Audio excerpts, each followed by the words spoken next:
Então a gente começa hoje mais um bate-papo desse projeto que é falar com pessoas que inspiram pessoas, pessoas da enfermagem. No início a gente tinha a ideia de falar só com o pessoal daqui de Pelotas, da região, agora a gente já está conseguindo conversar com pessoas de outro estado, outras cidades. Então hoje a gente vai ter, e quero agradecer já, Lalaca, de tu vir conversar com nós, poder contar um pouquinho da tua vida para nós. Antes de deixar tu te apresentar, falar, né? Quem quer se inscreve aí no canal, adiciona o sininho, compartilha. E se tem alguém aí que tu quer que a gente converse, que a gente fale aí, é só avisar, tá bem? Lalaca, te apresenta aí para quem não te conhece, conta um pouco de ti para nós, já na arrancada. Boa tarde, boa noite, meu nome é Larisa, eu sou mais conhecida como Lalaca. Se alguém entrar no meu ambiente de trabalho e perguntar quem é a Larisa, provavelmente não vão saber dizer quem é, né? Na realidade, a maioria das pessoas me chamam por Lalaca. Eu sou enfermeira, sou formada há 18 anos, me graduei pela Universidade Federal de Pelotas. Quando na época era enfermagem e obstetrícia, né? Enfim, só que a gente não sei obstetra, é só enfermagem mesmo. E depois da minha graduação, antes mesmo de me formar, eu já comecei a seguir a parte de urgência e emergência, né? Já comecei a me identificar e curtir essa área. Então, os meus estágios na época, que naquela época eu ainda podia estágio voluntário, né? Então, eu comecei a fazer. Eu tinha curiosidade, eu queria aprender, e na realidade, assim, a faculdade, claro, que ela nos dá uma base muito boa, mas aquela coisa da prática é só tu fazendo, só tu indo, né? E tu tendo algum enfermeiro que se dispusesse a te ensinar, enfim, a te abraçar. E eu, graças a Deus, eu sempre tive boas pessoas, bons enfermeiros, boas referências que me abraçaram e que me deram a oportunidade também de começar a minha carreira profissional. Mas o que que fez, Lalaca, tu querer ir pra enfermagem? Quando tu tava lá no ensino médio lá, o que que fez tu tomar essa decisão de querer fazer enfermagem? Na realidade, assim, o meu pai, que hoje já é falecido, né? Ele era contador, mas antes dele ser contador, ele fez um curso, né, que na época era um curso de agente de saúde, enfim, de auxiliar de enfermagem. A gente conversava muito sobre isso. Era uma pessoa que eu tinha assim, uma admiração muito grande, era um grande amigo meu, enfim. E eu sempre falei desse meu gosto pela área médica, né? Cheguei a conversar com ele e falar em função da medicina. E aí a gente conversou sobre isso, eu já estava fazendo cursinho, meu segundo grau, enfim. E aí ele ainda me falou, ele disse, não, ele vai tentar medicina, de repente não é uma outra coisa que quer, vai de repente ficar tentando vários anos e não vai conseguir. Então, quem sabe tu tenta enfermagem, tu gosta disso, né? Tu gosta de pessoas, tu lida bem com isso. Então, foi mais ou menos isso aí, não teve nenhuma situação, assim, algum familiar. Eu tenho uma prima que é médica e eu passei por essa experiência, né, dela tentar há vários anos, ela tentou acho que uns 6 anos tentar passar para a medicina, e aí no sexto ano ela conseguiu, enfim. Hoje em dia ela é uma grande médica, trabalha na USP. Então é isso que eu digo, assim, às vezes não é o tempo que tu leva, né, para ingressar, enfim, ou se tu vai tirar primeiro lugar ou último lugar. O que interessa é que tu entrou e o profissional que tu vai ser depois disso, né? O tempo que tu vai levar, ou enfim, que tu vai cursar, mas sim a garantia que tu vai ter depois, né? Então, basicamente foi isso aí, né? Foi um pouquinho da influência do meu pai, né? E o gosto pela pessoa, pelo cuidado, sabe? A minha mãe é professora de matemática e meu pai era contador. Então, assim, lá dentro do ambiente familiar, só o meu irmão, que é dentista, né? Então, era uma coisa meio fora, assim, mas que foi mais para essa área, né? Eu não tenho ninguém, assim, que era enfermeiro, né? Não. Na realidade, quem iniciou esse processo da enfermagem na minha família fui eu. Depois, o meu filho, inclusive, fez enfermagem em função da influência que eu tinha dentro dessa área, né? E quando tu entrou, quando tu chegou lá na faculdade, tu foi fazer a graduação, o que que mais te surpreendeu? O que que tu achou de mais diferente do que tu pensava da enfermagem antes de entrar na enfermagem? Na realidade, assim, A graduação, geralmente, ela é muito teórica, né? Então, a gente cansa um pouquinho em função disso. Eu nunca fui de ler, de estudar, eu não sou aquela pessoa assim, que foca nos livros, eu gosto de ir para a prática. Então, se tu me colocar assim, num ambiente que tenha que fazer, trabalhar, ou se tu me colocar num ambiente que tenha que estudar, eu quero fazer, eu quero trabalhar, eu quero atender, enfim, eu quero conversar. Na realidade, a graduação não foi isso, né? Que a gente tinha a parte da teoria, e na minha época ainda tinha muita parte da prática, né? Mas mesmo assim a gente sentia essa falta, né? Eu passei por greve também na época da faculdade, né? A gente teve uma greve que não se estendeu por muito tempo, mas ficamos parados igual. Enfim, e a graduação, na realidade, na minha época, ela já não tinha mudado ainda, né? Era aquela graduação antiga. Eu acho que chegou a pegar também, Um né? pouquinho, peguei um Eu pedaço. acho que foi mudando depois. Mas é mais em função disso, assim. Mas assim, eu fui muito feliz na minha graduação. Eu curti, né? Ela era desfragmentada na época, a gente fazia um pouco lá no campus, um pouco na faculdade de medicina, né? Um pouco lá no ICH, então tu andava por tudo, não era essa coisa assim, que ali é a faculdade de enfermagem, enfim, tu vai ali e é tudo ali, não. A gente andava por vários locais porque a gente tinha a faculdade de enfermagem ali na Leiga, que era um prédio em cima do anatômico, e as salas muito engendradas, assim, uma coisa muito, né? Agora sim, que a gente tem toda ali uma estrutura, enfim. Mas a minha graduação foi muito tranquila, assim, eu nunca tive esse problema, assim, de achar, não é o que eu quero, eu vou desistir. Não. Eu fui até o final, fui tranquila. A única matéria que eu fiquei mal foi bioestatística, né? Para quem é dessa área, É, realmente, assim, o cálculo. Mas foi tranquila, mas foi isso aí. eu peguei também, bem que tu falou assim, passa a gente não se dá conta, agora tu falando, fica. Eu também, quando eu entrei, eu peguei bem a transição. A gente fez todo esse caminho, tinha aula lá no campus lá fora, tinha anatomia, que era com flores, que nós tinha ali na medicina. Então a gente realmente andou isso tudo no ICH, tinha também. Então a gente foi pegando essa transição até eu tive no final a aula só lá no campus lá. E a função de anatomia, eu lembro que. Por que eu te pergunto como é que foi? Tem um colega, o Roger, ele acabou não terminando a faculdade.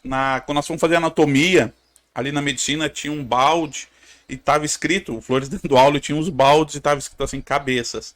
E aí o Roger olhou pra mim assim, ô Jax, o que tu acha que tem ali? Eu falei, cabeças. E continuei assistindo a aula. Aí ele chegou mais perto de mim, ô Jax, o que tu acha que tem ali? E ele era bem menino, assim, eu, cabeças. Daqui a pouquinho ele abriu, Jax, sabe o que tem ali? Cabeças.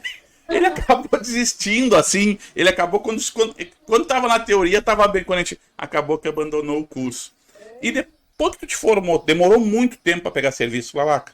Não, na realidade, assim, já é isso que eu te falei, assim, eu sempre tive pessoas que me abraçaram, que me ajudaram muito em relação a isso, né? Eu fiz bastante estágio, então, assim, antes mesmo de eu me formar, eu me formava dia 11 de setembro, uma data que não tem como esquecer, né? E dia 23 de agosto, eu comecei a trabalhar na Beneficência Portuguesa. Eles me chamaram, eu já estava com meu porém, e aí eu comecei a trabalhar no turno da noite na UTI geral. Já direto.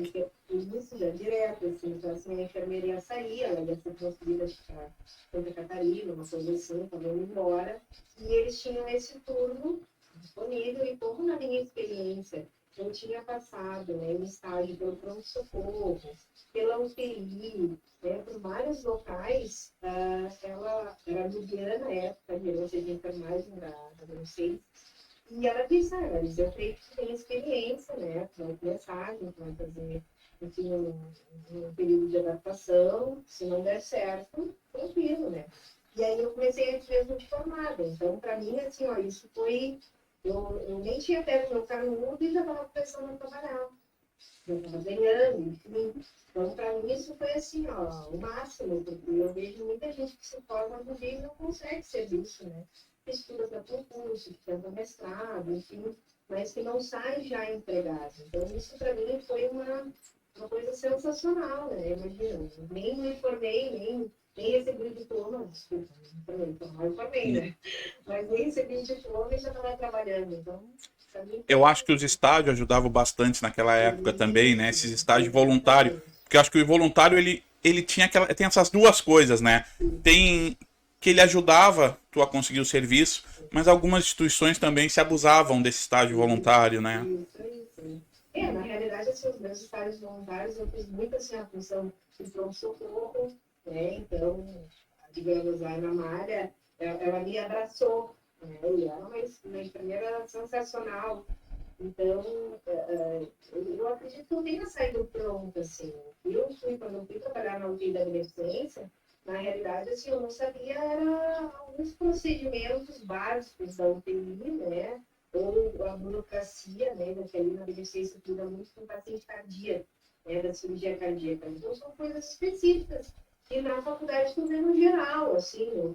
E aí, quando tu vai ver lá um dreno de mediastina, uma pinça de ordenha, que tu tem que botar lá a pinça e ordenhar o dreno, sabe? Então, assim, ó, quando o pessoal chega no bloco cirúrgico com aquele paciente cheio de bomba, né, com a PAM, meu Deus, o que eu vou fazer agora? Claro que depois tu te acostuma, aquilo se torna normal para ti, enfim. Mas de início realmente é muito difícil, tu te assusta com isso. E as pessoas, quando tu tá chegando assim, muitas querem te testar, né, para ver o quanto tu sabe, se tu vai ser resiliente, se tu vai conseguir resistir àquilo ali. Então, mas foi isso, assim, realmente, assim, quando eu comecei a trabalhar, eu peguei alguns funcionários que fizeram isso comigo. Eu era muito novinha, eu tinha 21 anos. Bem novinha. Então, né, a experiência, assim, de vida, com certeza eu não tinha, né? Então, o pessoal, às vezes, gosta de se abusar e de testar, e realmente foi isso que aconteceu, mas... Né? A gente consegue, né? Mais aos pouquinhos, assim, vai tateando, vai tendo jogo de cintura e consegue te virar, mas isso eu acho que assim, quando tu te forma é uma das coisas mais difíceis. Então, eu digo assim, hoje em dia eu não pego muito acadêmico, mas agora mesmo a gente teve alguns da Católica e foi o que eu falava para as meninas, né? Eu disse, olha, o mais difícil quando tu te forma não é tu não ter experiência ou tu não saber fazer o procedimento, enfim. É o lidar com a equipe, com as pessoas. Isso é o mais difícil, assim, porque na área da enfermagem, tu gerenciar isso tudo, né? Você tem que gerenciar o cuidado, o teu cuidado e o cuidado dos outros. E nem sempre as pessoas são iguais a ti, né? São diferentes. Então, o cuidado que tu vai ter não é o cuidado que o outro vai ter. Sabe que, falando agora, quando eu converso com um enfermeiro que foi técnico antes, é a mesma fala. Tu entende? É a mesma coisa. E aí, eu tenho falado isso com o pessoal que foi técnico e fez enfermeiro, que nem eu.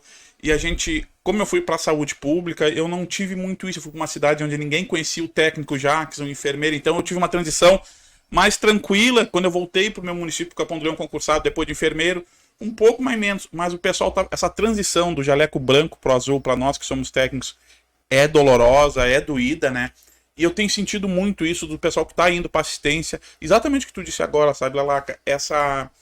Esse testar, esse ficar o tempo todo ali, realmente torna mais doloroso, né? Esse início, mais judiado essa chegada, né? E aí tem um colega, né, que ele trabalhamos junto como técnico e ele disse para mim, bah, Jackson, olha, tem horas que eu quero ir embora, né? Aí a gente começa a conversar, mas o que que tá acontecendo de fato? Aí ele conta, né? Ele contou esse dia, nós paramos pra contar, ele contou, eu disse, tu lembra que a gente fazia igualzinho quando nós trabalhava junto? Igual. E ele, não, nós não fazíamos. Não, a gente fazia igual. A gente pegava aquela função de... a gente desaprende a pulsionar, a gente desaprende tudo para poder, na verdade, parece, eu disse, agora eu entendo que é um meio da equipe um pouco se proteger para mostrar para quem tá chegando, olha, calma, que a gente sabe, tu não sabe. Ele, não, Jackson, claro que ele, eu falei, ele reclamando da escala. Lembra quando a gente incomodava pela dobradinha, a gente incomodava pela nossa escala? Agora desse lado tem que ser a escala para todo mundo. Então acho que para nós ainda, a gente que passou como técnico, às vezes a gente não se dá conta do que faz no dia a dia. E aí eu falo para ele, quem sabe conversa isso, né? Porque com no Capão do Leão, quando eu voltei, eu fui trabalhar com muita gente que trabalhou comigo. E foi muito estranho o início. Eu voltei, eu era o enfermeiro da noite, os gurieiros técnicos, era muito estranho. E era muito estranho tudo. Os guri, na parceria, tudo perguntavam. Aí fiz uma noite, quando eu fiz o terceiro ponto, eu falei, vamos parar de bobagem. Eu falei aqui, ó, vamos parar, a gente trabalha há muito tempo, eu sei como vocês trabalham, vocês sabem como eu trabalho. Olha, de boa, a única diferença foi o que tu disse agora, Lalaca. E eu falei, a diferença que tem é que antes, quando a gente é técnico, eu era técnico, eu fazia o meu trabalho, tu fazia o teu trabalho. Agora o trabalho de vocês vai impactar em mim. Então a gente tem que fortalecer a relação de confiança. Mas como é difícil, né? Como a enfermagem judia da enfermagem, né? E isso é uma coisa que continua sendo muito difícil, né? Eu acho que vai passar os seus anos, e eu posso ter 18 anos de formada, e agora mesmo eu estou passando por uma fase de readaptação de equipe, né? Eu mudei há pouco de equipe, eu trabalhava com uma equipe há 11 anos, e agora eu estou passando a trabalhar com outra equipe, claro que muita gente eu conheço, mas é um outro desafio para mim. Por mais que eu tenha 18 anos de formada, eu conheço o serviço, que eu saiba como funciona de horas fechadas, são outras pessoas, né? Então, eu vou passar 12 horas com aquelas pessoas, eu não sei exatamente como é que é o cuidado delas com o paciente, né? Como é que é o compromisso em relação ao trabalho, né? Ao paciente, ao ser humano, né? Ao profissional que responde por ele.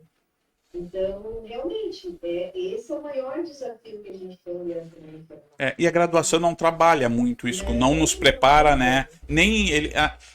Eu acho que quando a gente pensa lá na graduação, a gente pensa lá em gestão, quando eles falam administração, eles não falam muito isso da gestão de pessoas, eles não trabalham com nossa mediação de conflito, né? Parece que isso não existe lá na graduação, né? Na realidade, eles te preparam para ser um administrador de hospital, ou de coisa parecida. De insumos, né? Administrar a equipe, sim, o ser humano, isso aí eles não trabalham. Infelizmente, Aí a gente chega lá e se assusta. Tu trabalha hoje no pronto-socorro. Há quanto tempo tu tá no pronto-socorro? Como é que tu chegou no pronto-socorro? Na realidade, assim, eu estou formada há 8 anos. O meu estágio voluntário, eu comecei no quarto semestre, fazer estágio voluntário no pronto-socorro. Eu fiz no quarto, quinto, sexto, sétimo, oitavo. No oitavo não, perdão. O oitavo e o nono que eu fiz no Mãe de Deus em Porto Alegre, que era o meu estágio voluntário final e o meu estágio de final de curso. Então, foram os únicos estágios que eu não fiz dentro do... Em que área tu fez lá, Lalaca? Lá eu fiz na clínica oncológica. Era oncologia, era um paciente que estava fazendo quimioterapia, ou, por exemplo, naquela época tinha transplante de medula óssea, que eles faziam lá, que foi uma coisa muito interessante também que eu peguei. Mas uma área completamente diferente do que eu estava aqui. Mas foi uma experiência maravilhosa para mim, porque é um hospital que atendia convênio privado, enfim, não atendia SUS. Então, completamente diferente da área que eu vivi aqui. Eu estou formada há 18 anos e eu comecei a trabalhar na neurociência, em seguida, depois, eu comecei a trabalhar no pronto-socorro, fiz uma seleção, e eu fui contratada como RPA.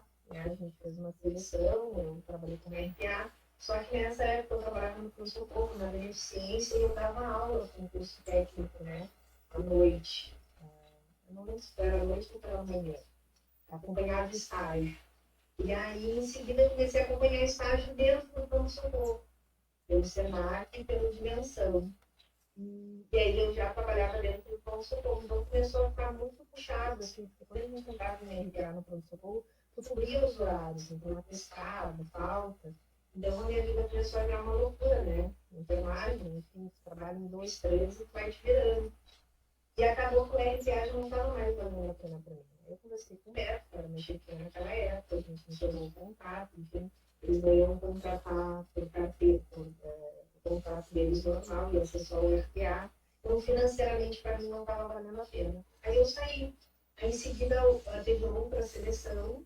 Nessa época, eu já tinha sido transferida para o SAMU, porque o contrato do SAMU era pela beneficência portuguesa, e quem era chefe na época era na Malha, que foi a enfermeira que sempre me acompanhou nos estágios voluntários no pronto-socorro.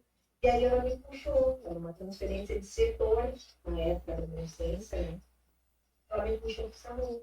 E aí eu entrei para o pronto-socorro de novo. Então, eu fui recontratada para o pronto-socorro em 2008, eu acredito. Então... Como é que foi a experiência no SAMU, Lalaca? Quanto tempo tu ficou lá? É. No SAMU eu fui em 2004, eu acho que foi. Eu me formei em seguida. Eu lembro que eu trabalhei pouco tempo dentro da beneficência. Eu não lembro o tempo certo, assim, porque eu já com 40 anos. Né? Então, assim, eu lembro que eu fui para o SAMU e eu fiquei 10 anos trabalhando no SAMU. Em seguida, eu me formei, aí a Ana me chamou, eu comecei a treinar e eu lembro que a equipe era a Roberta, a Estela, a Adriana, a Ana Maria e a Cíntia, né? Então, assim, eu fazia algumas horas para as gurias, tipo, final de semana, eu não queria fazer plantão. Então, eu era tipo um suporte, assim, tu faz para mim, Marisa, tu faz o plantão sábado, hoje eu preciso de tal coisa, faz. E era muito flexível a Ana Maria para isso. A gente só tinha que cumprir a escala, né? Então, as gurias, tipo, me pagavam o plantão. Eu ia lá, para mim era bom financeiramente, enfim. Então, eu fiz muito plantão, assim, com a Roberta, com a Cíntia, né? Elas me pagaram esses plantões por fora. Então, eu fui pegando experiência. Então, Um baita time de enfermeira, né, Lalaca? Oi? Um baita time de enfermeira, né? Maravilhoso. Então, assim, me ensinaram tudo que eu poderia aprender, né? Na malha chefia. Cíntia, Adriana, Maristela, Roberta, né? Depois a Juliana Ferrari, enfim. Então, só de experiência mesmo, né? E então, e uma parceria muito boa, assim, colegas muito boas de trabalhar, né? Então, eu fiquei no SAMU. Aí acabei indo a 2 congressos pelo SAMU, congresso em Curitiba e congresso em Brasília, e foram múltiplas vítimas, né? E aí, em seguida, em 2010, eu acho que foram 6 anos que eu fui no SAMU. Eu falei 10, mas foram 6 anos. Em 2010, que foi quando eu estava de férias, e eu perdi meu pai faleceu, né? E aí ele faleceu de hematite em casa. Foi uma situação que transformou assim, a minha vida, não foi hospitalar, né? E eu não consegui prestar esse atendimento para ele que eu fazia para os outros. Então isso me deixou muito tão indignada na época, né? Mas eu digo, como é que eu não consegui trabalhar no serviço? Que eu presto esse serviço para as outras pessoas que para o meu pai eu não consegui fazer. Né? E eu tinha as filhas pequenas, eu tinha a Júlia e a Edilana, né? Tinha 3 meses na época, então eu pedi para me cuidar do seu mãe. Né? Eles não quiseram me demitir, enfim. E aí eu acabei pedindo demissão do serviço. Em seguida começou concursados, então assim, foram coisas muito. Né? E nessa época também, um pouquinho antes, eu comecei a trabalhar no SAMU de Rio Grande. Então, a minha vida assim, de início foi tudo muito, né? Eu fui tudo que eu queria fazer, todas as experiências que eu queria ter dentro da urgência, da emergência, do pré-hospitalar, eu tive. Eu fui trabalhar no SAMU de Rio Grande, né? Aí em seguida me chamaram para trabalhar no resgate aqui no Sul, e na época era só uma enfermeira responsável técnica, de Jair era gerente operacional, e eu fiquei como enfermeira responsável técnica, né? Não é que nem hoje, que é um enfermeiro para cada turno no Vitor Mike, né? Então, eu fiquei também um tempo trabalhando no resgate, e acabou que, assim, eu digo assim, a minha vida profissional, até então, agora, eu digo que eu sou uma enfermeira mais malandra, né? Acomodada. Mas no início, assim, eu fiz tudo que eu queria fazer, sabe? Eu fui atrás, eu me empenhei, eu busquei, né? E tive todas as experiências que eu poderia ter dentro dessa área que eu gostava, graças a Deus eu tive.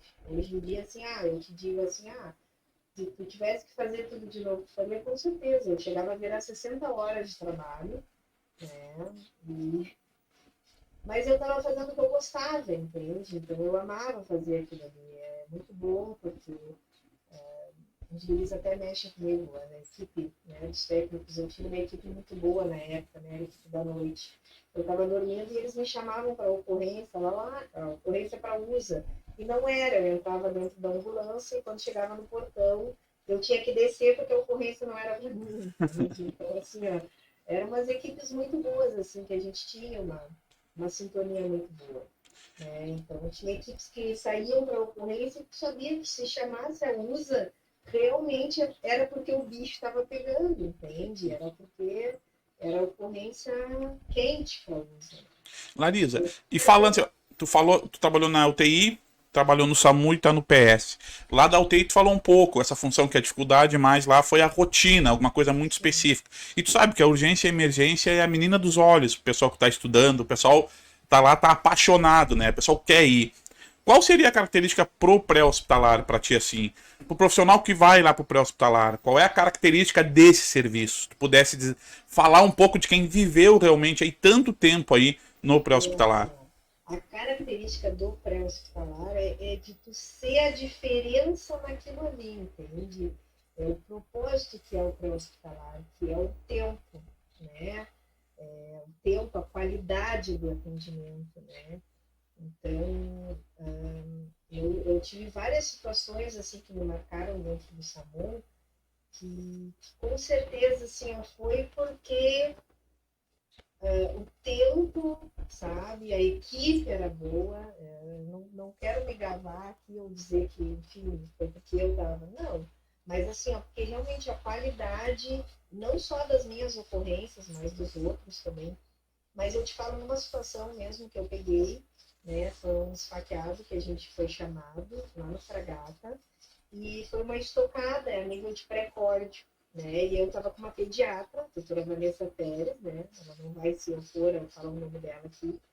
E aí, quando a gente foi fazer a avaliação do paciente hipotenso, bolhas abafadas e turgência de jugular. Então, a tríade de Beck, né, que é o paciente em tamponamento cardíaco. Tamponamento cardíaco, 90% de mortalidade, né? E a gente pegou o paciente, a gente estabilizou ele, né? Peguei 2 gel 14 na época. Aí até entrou em discussão, faz volemia, não faz volemia, porque vai piorar, não vai piorar. Em 3 minutos do Fragata até o pronto-socorro, a gente chegou no pronto-socorro. Quem estava esperando o paciente já tinha sido avisado, né? Era o doutor Luciano Gomes, que é o diretor hoje do pronto-socorro. Levou o paciente, já estava esperando ele, levou para o bloco e ele sobreviveu. Imagina. Então, assim, ó, 90% de mortalidade dentro disso, e a gente conseguiu levar o paciente vivo para o pronto-socorro, e ele conseguiu, né? Então, é aquela coisa que a gente chama da hora de ouro, né? Então, o paciente entrou dentro disso, né? E o pré-hospitalar, para mim, é isso. É tu conseguir fazer. Outra situação também que me marcou muito foi o atendimento do ex-sogro do meu irmão, que ele me ligou e ele disse, Larissa, o Valdomiro tá com dor na mandíbula. Eu disse, dor na mandíbula, ele tá infartando, certo? Ele é inflamado. E eu digo assim, liga pro SAMU e eu já vou falar com o pessoal aqui. E aí, realmente, a gente chegou lá e ele recém tinha parado. E eu lembro que a gente estava com um desfibrilador daqueles antigos, sabe? Aquele que faz assim, parece duas bolachas embaixo. E eu estava com um médico recém-formado, que hoje em dia é um médico sensacional, mora em São Paulo, né? O Dr. Gabriel Tesman. Mas ele era recém-formado, a gente tinha muito disso, assim, que os residentes iam trabalhar com a gente. E acabava que a gente tinha que treinar eles também, porque eles também não tinham experiência. E a gente chegou lá e ele estava fibrilado. E o Gabriel me dizia, lá, o que eu vou fazer? Nós vamos chocar ele. Então tu choca. Ele dizia pra mim, tu choca. E eu peguei o desfibrilador e choquei. E aí a gente reanimando ele, enfim. E ele foi chocado 6 vezes. A última vez foi na frente do pronto-socorro. E ele sobreviveu. Imagina. Então, assim, ó, com o desfibrilador, É. coração, entende? Então, assim, ó, são situações que te fazem crer, né, que assim, ó, é que nem afogamento de criança, ou a criança engasgo, enfim, situações assim que tu consegue, naquele pouco tempo que tu tem, ser um diferencial para as pessoas, para a vida das pessoas, né?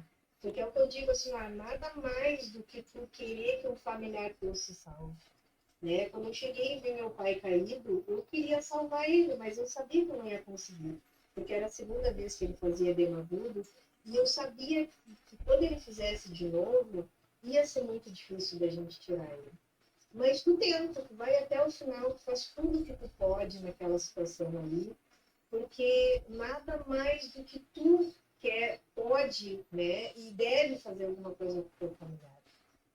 A Né? importância do conhecimento, né, Lalaca? No pré-hospitalar é não é só um macacão, né? Às vezes eu vejo, quando que eu acabo dando aula, né? E aí o pessoal fala, professor, eu quero ir. Olha, é estudar sempre muito pro resto da vida, porque lá tu não, lá é tu. Lá a diferença, a grande diferença do pré-hospitalar, agora escutando, eu acho que é isso mesmo. É quem tá. Já pega, são situações assim que te pega que às vezes assim, meu Deus, o que eu vou fazer?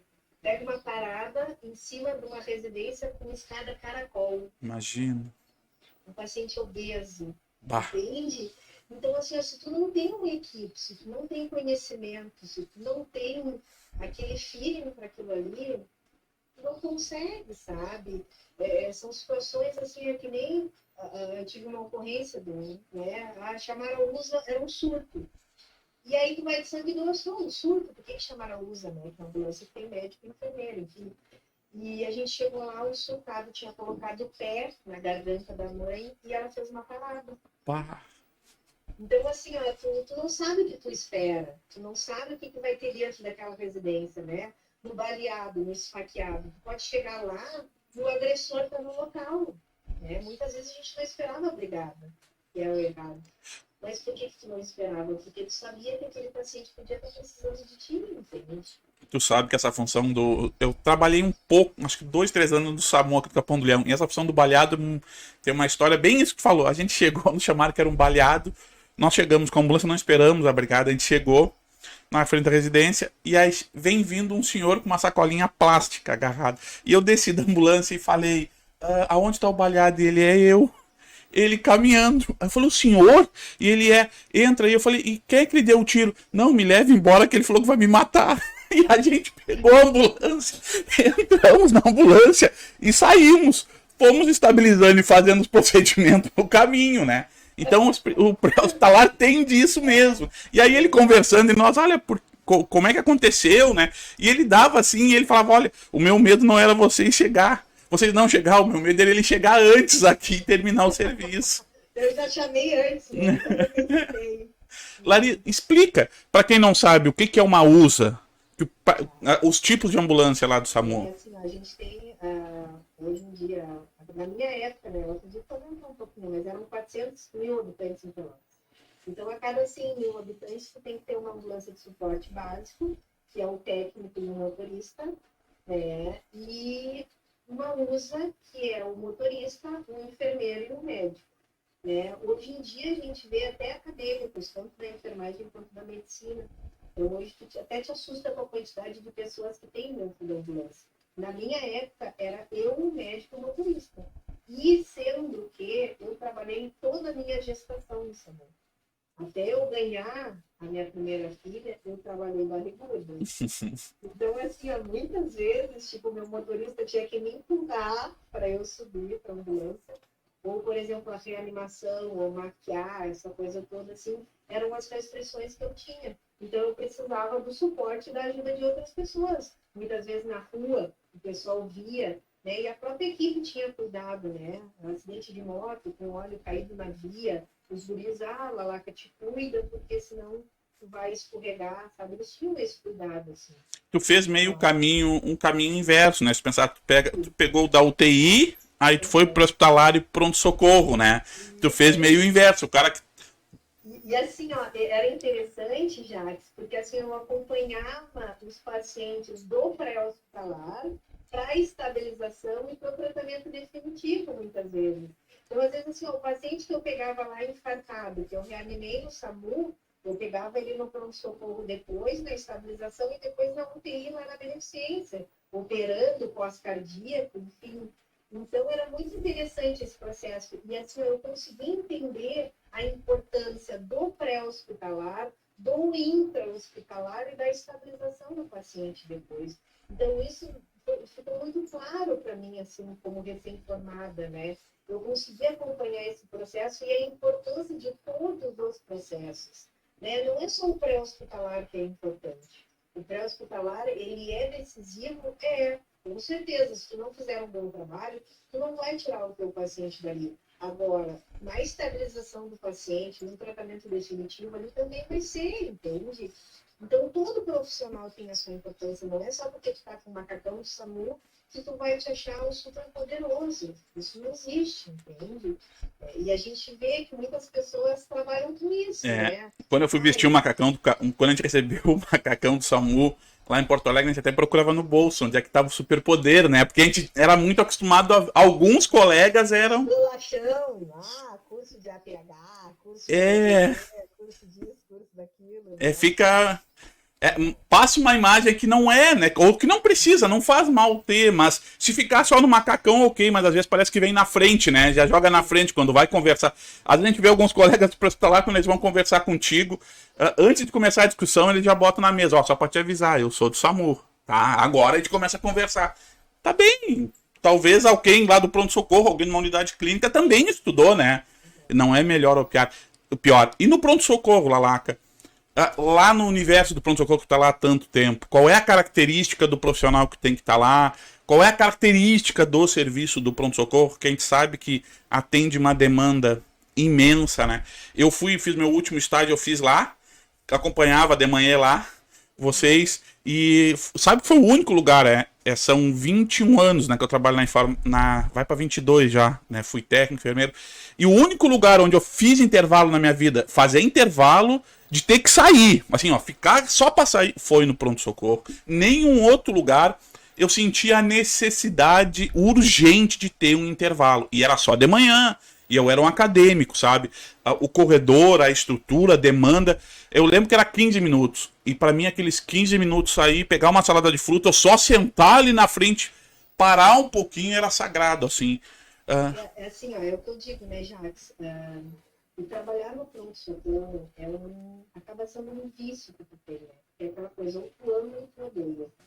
E eu amo há 18 anos. Tem certas épocas que eu fico, né, te baixa aquele gás, assim, mas o que eu digo, assim, hoje em dia, as pessoas não têm ideia do que a gente passa lá, do que é lá. Claro que, assim, ó, tu não vai estar falando, ou te falando, né, te fazendo de pobre coitada, mas, assim, ó, eu trabalho à noite. Às vezes, quando eu chego do plantão, eu só quero tomar um banho, me deitar, ficar quietinha, descansar um pouco, porque o nível de energia que te suga é tão grande, porque as pessoas estão ali, né, e elas querem um bom atendimento, elas querem um retorno, e a demanda de serviço realmente é muito grande, né? Às vezes tu pega um plantão na estabilização que tu tem 6 pacientes graves ali dentro contigo, né? E não é aquele paciente de UTI, é aquele paciente que tem que fazer a diferença naquele momento, né? Então tu vai trabalhar naquele paciente e aí tu já chegou, já tem outro paciente, já tem outra situação, sabe? E esse desgaste é muito grande. Quando tu falou em relação ao intervalo, eu te entendo, porque às vezes assim, ó, eu digo, às vezes tu vai no banheiro fazer xixi e tu te senta e tu fica 5 minutos, sabe, só esperando, assim, ó, tu voltar ao corpo, né, porque o nível de sudação é muito grande, né? Não quero que tu entenda assim, que é mérito de tu te queixar. Mas assim, a parte médica te suga, a parte da equipe de enfermagem te suga, a parte dos pacientes e dos acompanhantes te sugam muito, porque o pessoal quer ter um retorno. E muitas vezes assim, as pessoas não dão atenção devida. Há muitas necessidades, né? Há muitas necessidades de todos envolvidos, né? E aí o enfermeiro, assim, é uma carência na enfermagem, acaba chamando muito para si, se torna referência para todo mundo, né? Para todo E mundo, aí né? tu vai resolver uma situação e daqui a pouco já te chamam para outra situação e quando tu vê, tu te esqueceu e aí tu tem que voltar naquela outra situação, entende?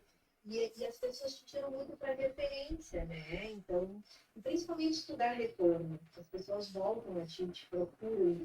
Então, tu acaba ficando sobrecarregado em cima daquilo ali.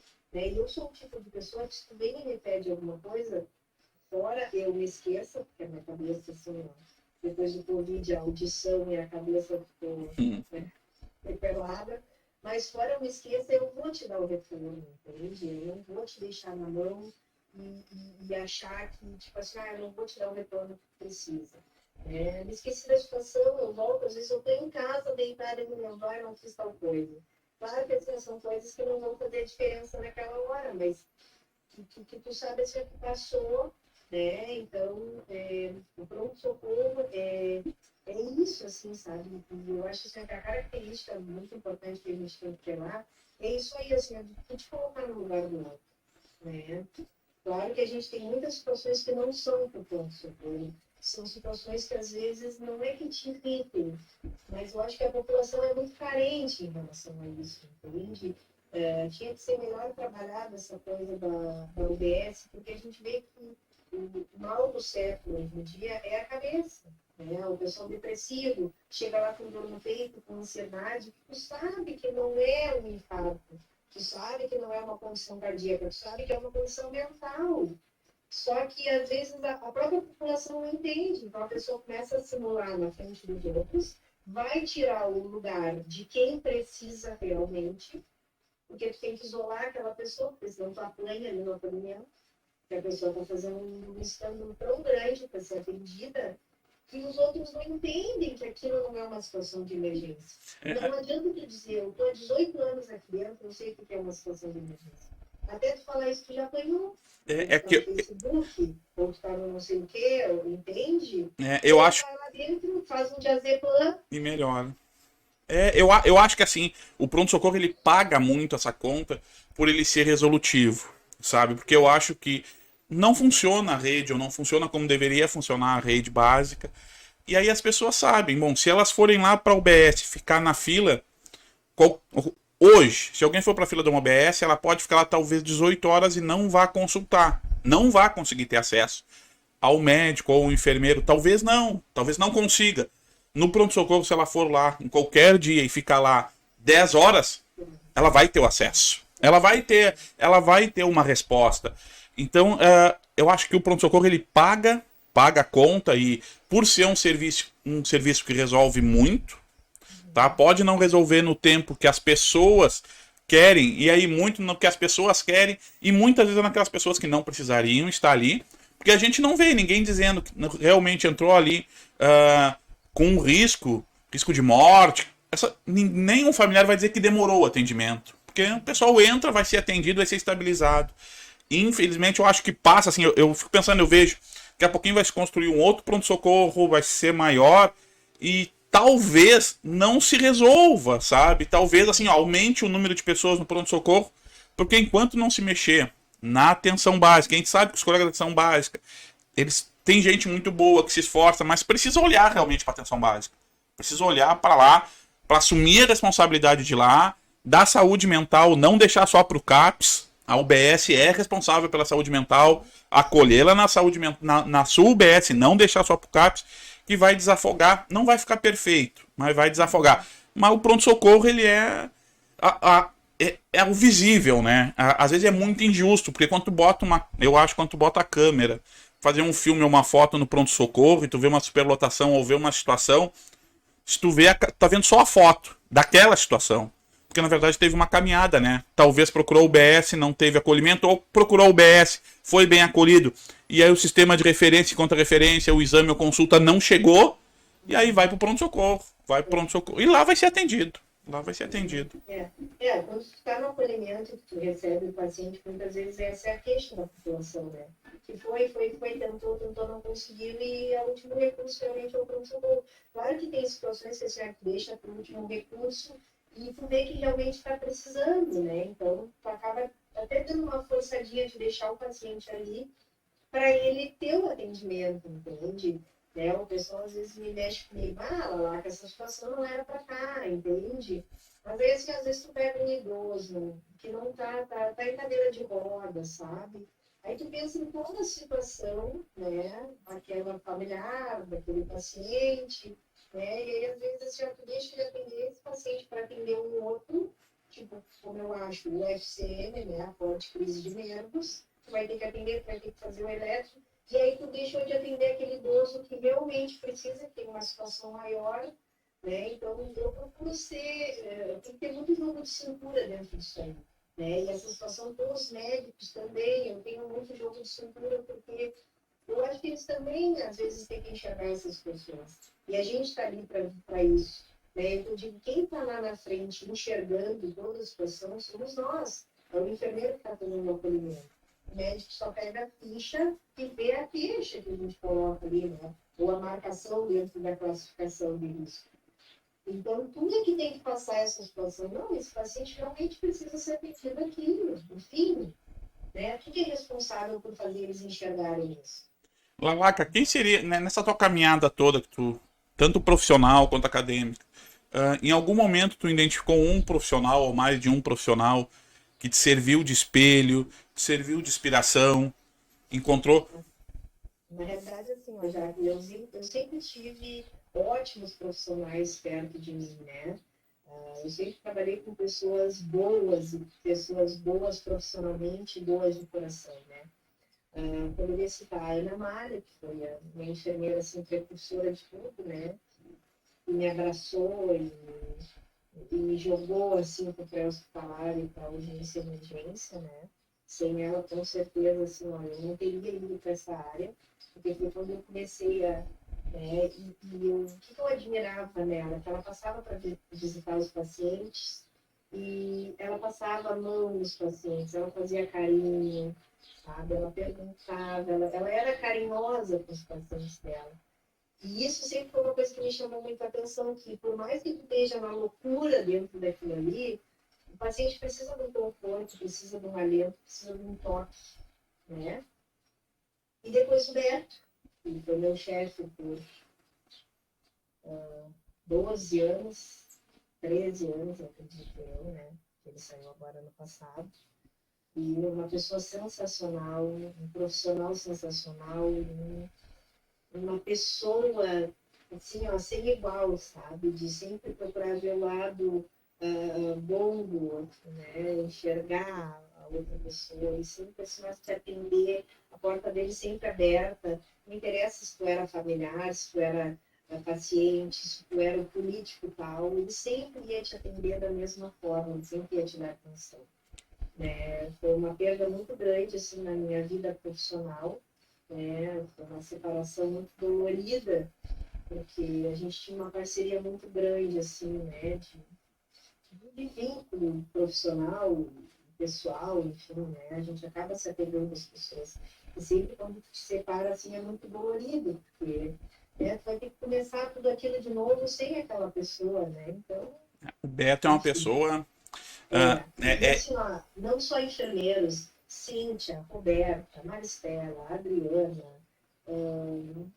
olha, assim, ó, na realidade, se eu fosse falar todos os profissionais, assim, ó, que eu passei, Samanta, né, e pessoal da equipe de enfermagem, né, técnicos que hoje em dia são meus colegas, a Kelly, né, técnicos que eu peguei como o Berdan, a Marisa, a Tia Delma, que eu trabalhei até há pouco com ela, que é uma pessoa, assim, ó, que tem 50 anos de enfermagem e ela te atende, assim, de forma elegante, sabe? É sem igual, O sabe? Oberdan a gente vai gravar. Já combinamos, já marcamos. Falei com ele ontem Só ainda. não bota a câmera muito perto porque ele tá muito roliço.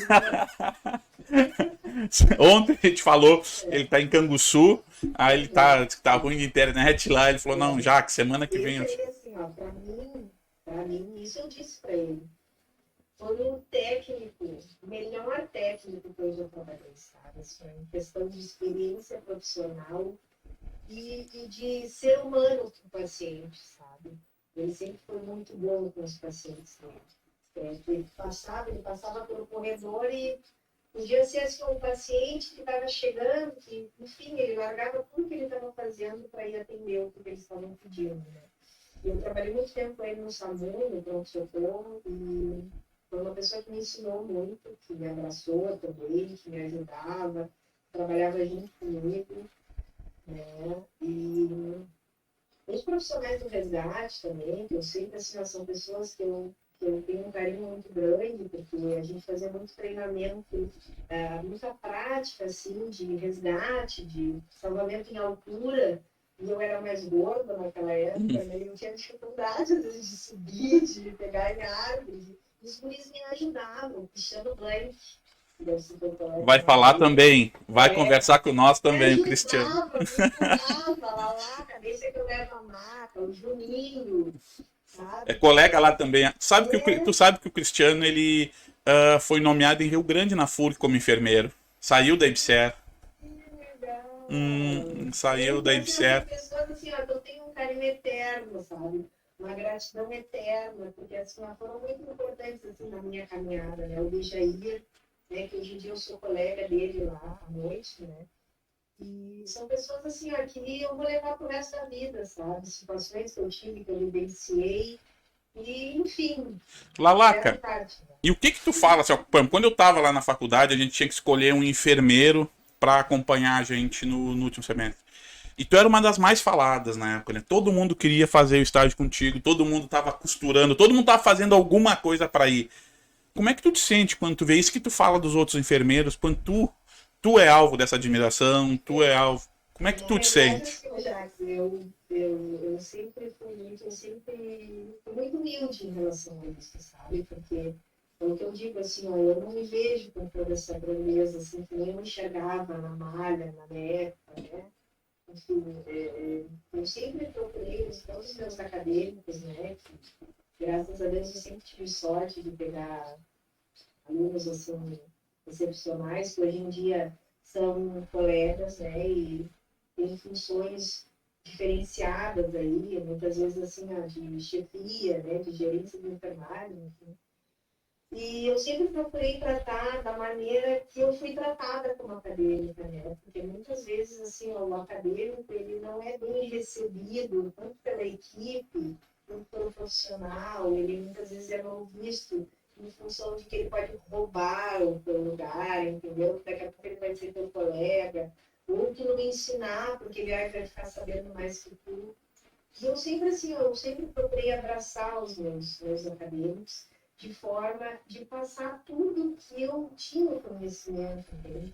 E eu sempre procurei ler muito, assim, eu era muito curiosa, eu conversava muito com quem tinha experiência, e questionava as situações, e eu sempre fui muito atrás. E eu acho que assim, as situações diferenciais, assim, tu tem que pesquisar, tu tem que ler, e é onde as pessoas gravam mais, né? Muitas vezes você pergunta, o acadêmico chegou e tu vai ver os pacientes. Não, vamos discutir sobre isso aqui, vai fazer a evolução do teu paciente, por quê? Né? Então, você sempre explicar dentro do que ele está vendo, né? Porque senão não vai ter diferença, ele vai estar ali te acompanhando e ele foi ali, fez o que tinha que fazer e tu não puxou ele. Eu lembro de um enfermeiro do HI, Gilson, pode ser? Pode ser. Ele era enfermeiro da UTI pediátrica. E eu lembro que eu fui fazer um estágio e ele me perguntou sobre icterícia neonatal. E eu não sabia falar, não sabia nem os valores. E sendo que, olha só como a vida é, né? A coisa andou. Quando eu engravidei, ganhei a Júlia, ela foi internada na UTI do HE por icterícia neonatal. Ela teve quase 21 de bilirrubinas, ela quase foi para circulação extracorpórea, né? Enfim. E eu lembro que eu fui para casa e eu estudei horrores sobre icterícia neonatal, porque eu precisava saber, porque todo queria me perguntar e eu não ia saber responder. Né? Então, eu acho que assim, essas situações, muitas vezes as pessoas, elas te sugam, né? Porque sabem que tu vai poder responder a isso, né? E era isso que eu estava fazendo com os guias, com os meus acadêmicos, enfim, chegavam para mim dizia, olha, hoje vocês vão estudar sobre isso, hoje a gente vai ler sobre isso, ou a situação que chega na emergência, por que o paciente chegou assim? Por que a gente fez tal coisa, sabe? Explicar, porque tem que associar a teoria com a prática. Isso que é o difícil, porque a faculdade te prepara a teoria e tu está ali para passar para a prática. Né? Então, tu tem que fazer com que o teu acadêmico traga o que ele aprendeu lá na teoria na faculdade com a tua prática do teu dia a dia. Né? Eu não estou ali para falar parte teórica, enfim, né? Eu estou ali para passar o que realmente a gente faz na prática que vai ser a diferença. Né? Claro que eu sempre vou trazer a teoria junto, né? Isso é o que eu faço hoje em dia com a minha equipe de enfermagem, que muitas vezes né, passam por situações que não sabem, não tem aquele conhecimento. E aí tu responde em relação a isso. É uma coisa simples, que às vezes a gente pega na emergência e as pessoas não sabem. a administração da adenosina, né, quando o paciente chega numa taquiarritmia, e é uma coisa simples, né, vai funcionar, vai relação intercurricular para cima, né, só vai aspirar a medicação na hora de fazer. Enfim, são coisas que as pessoas não sabem, às vezes até os acadêmicos de medicina. E aí as pessoas ficam olhando e falam, mas por que isso? E aí tu explica, são coisas simples e básicas que vão fazer a diferença depois, sabe? São Lala, detalhes. o que que tu acha toda essa discussão, como está sendo conduzido? Tu acha que vai realmente se concretizar? Tu acha que isso ou só isso qualifica, melhora em relação ao piso da enfermagem? Assim, eu torço para isso, né, já. Principalmente quando só estou no emprego agora, né? Mas, claro, eu vejo pelo lado, assim, é que realmente a gente é muito pouco valorizado, né? Eu acho, não quer dizer assim, que a gente ganha mal, mas eu acho que a gente tem uma discrepância muito grande, né? Por exemplo, da parte médica, claro que assim, eu nunca vou questionar, eles estudaram, né? Mas assim, tu trabalha e tu trabalha em equipe, né? Muitas vezes com médico, com dentista, com fisioterapeuta, enfim. E a gente tem diferenças de valores em relação a isso, né? E eu torço para que aconteça, não sei se vai acontecer. Eu acredito que é uma coisa que é uma caminhada e acho que vai ter muito ainda pela frente. Que, que dica tu daria para quem está agora desempregado, que está olhando, que fez o curso, ou o curso técnico, ou a faculdade, e está agora desempregado, está procurando serviço e está te escutando, falando que tu te formou, desde que tu te formou, tu sempre trabalhou, às vezes em 2, 3 serviços. Qual conselho tu daria para essa Eu pessoa que acho assim, quer? tu tem que ser visto, né? Então, assim, se tu ficar parado em casa, ninguém vai te enxergar, e ninguém vai. Eu sempre insisti muito nas coisas que eu quis, né? Se tinha um treinamento do resgate, eu podia participar, né? Eu sempre procurei fazer o melhor de mim, até para as pessoas enxergarem isso. Então, por exemplo, para quem se formou, né, no curso técnico de enfermagem está parado, não conseguiu, vai cuidar do paciente dentro do hospital, vai ser curioso, vai perguntar, vai te mostrar, né? Porque assim, é só assim que as pessoas te enxergam, né? O emprego hoje em dia, né? Que é o que eu digo assim, hoje em dia eu acho muito complicado essa função, porque tem pessoas que vão para fazer a função, e tem outras pessoas que vão para receber essa função. Né? Então, eu acho que a senhora tem que gostar do que está fazendo, tem que amar aquilo, tem que ir e vestir a camiseta, sabe? Não é só receber o teu salário no final do mês. Né? E se tu fez um curso técnico de enfermagem, se tu está fazendo enfermagem, é porque tu gosta. Se tu gosta de trabalhar com pessoas, né? Então tu continua. Agora, se tu não gosta, realmente assim, fica muito difícil, porque a gente vive um período de carência, né? Principalmente depois da função do Covid, né? A gente vive um período de carência, assim, tanto profissional quanto pessoal, né? Então, eu acho que se você está começando, corre atrás, vai atrás, faz curso, vai cuidar de paciente dentro do hospital, vai ser conhecido pela equipe, né? Muitas vezes assim, o Jax trabalha em tal lugar, e aí ele me viu cuidando do paciente, está lá no HE. Aí tem um cuidador que viu que assim, ele é maravilhoso para aquele paciente. Tu vai querer trazer ele para a tua equipe, entende? Isso assim, é óbvio. Tu vai querer ter na tua equipe pessoas que sejam do teu estilo de trabalho, né? Então, eu acho que isso aí ajuda muito, né? E o que que tu faz, Lalaca, para te motivar todos os dias, para te trabalhar todo dia? Tu costuma ler, ver filme? O que que tu costuma fazer? É difícil deixar assim, eu te digo assim, que a mesma motivação que eu tenho de 15 anos atrás, realmente, assim, se eu te disser assim, realmente eu não tenho, não é aquela mesma coisa, né? E principalmente, assim, depois desse processo que a gente passou, do Beto ter saído da chefia, foi direto nossa lá, e algumas outras situações que acabam mexendo contigo, entende? São coisas que vão fazer com que tu cresça profissionalmente. Mas até tu enxergar isso, tu sofre muito com isso, né?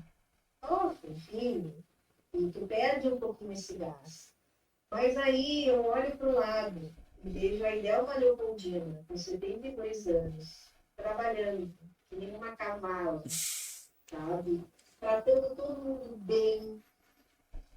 E aí aquilo ali me motiva, porque eu digo assim, poxa, meu Deus do céu, eu, né, tenho uma função de chefia dela, como é que eu vou desmotivar ela? Eu tenho que estar aqui e motivar ela para isso também. Então, e a outra motivação, eu acho que é o ambiente familiar, né? Trabalha para isso, trabalha porque sabe que vai voltar para o teu ambiente familiar, sabe que vai voltar para a tua família.